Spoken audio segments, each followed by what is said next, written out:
তোমাদেরকে দেখাবো একটা ডালের রেসিপি। এটার নাম হলো মোগলাই ডাল। তো মোগলাই ডাল বানানোর জন্য কি করতে হবে আমি বলে দিচ্ছি, দেখো তোমরা রান্নাটা দেখে নাও। কড়াতে দিয়ে দিয়েছি সর্ষের তেল। সর্ষের তেল গরম হয়ে গেলে একটা শুকনো লঙ্কা আর গোটা জিরে ফোড়ন দিয়েছি, গোটা সাদা জিরে ফোড়ন দেওয়ার পর আর তেজপাতাও কিন্তু দিয়ে দিয়েছি। তারপর আমি দিয়ে দিয়েছি 1 চামচ আদা বাটা আর একটা পেঁয়াজ কুচি। ভালো করে পেঁয়াজটা ভেজে নেব একটু নুন দিয়ে। এরপরে দিয়ে দেব বড় করে টুকরো করে কেটে রাখা টমেটো। এই রেসিপিটা কিন্তু একটা ডালের রেসিপি, এটা অনেক হেলদি একটা রেসিপি। এটা মোগলাই ডাল, তো এখানে আমি 2 রকম ডাল ব্যবহার করেছি। পেঁয়াজ আর টমেটো একটু মজে গেলে তার মধ্যে আমি দিয়ে দেব 1 চামচ জিরে গুঁড়ো, 1/2 চামচ কাশ্মীরি লঙ্কার গুঁড়ো, 2-3টে কাঁচা লঙ্কা কুচি। এখানে আমি দিয়ে দিচ্ছি সেদ্ধ করে রাখা অড়হর ডাল আর মটর ডাল।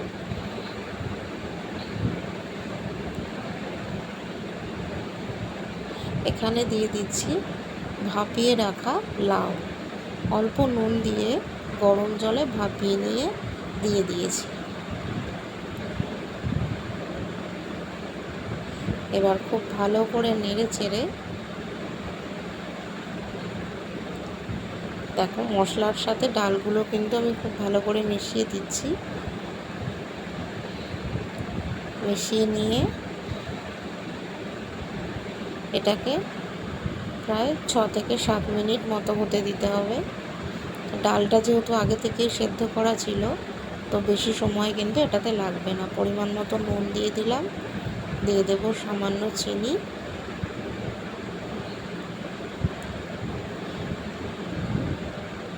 এবার একদম মাঝারি আঁচে এটাকে ফুটতে দিতে হবে। এটা কিন্তু সম্পূর্ণ ভাত খাওয়ার রেসিপি। এটা মানে 2 রকম ডাল আছে, এখানে তোমরা চাইলে অন্য কোনো ডাল এখানে ব্যবহার করতে পারো, কিন্তু মুগ ডাল বা মসুর ডাল কিন্তু এটাতে যাবে না।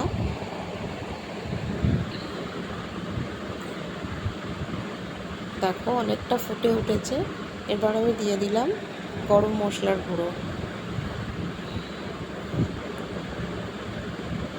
আর দিয়ে দেব সবশেষে বেশ খানিকটা ঘি। তো এইভাবেই কিন্তু তৈরি হয়ে গেল মোগলাই ডাল। তোমাদের কার কার রেসিপিটা পছন্দ হলো, ভালো লাগলো, তারা কিন্তু আমাকে কমেন্ট করে জানিও। আর ভিডিওটা ভালো লাগলে অবশ্যই একটা লাইক করে দিও, নতুন বন্ধুরা সাবস্ক্রাইব করে দিও। তো আজকের মতো টাটা।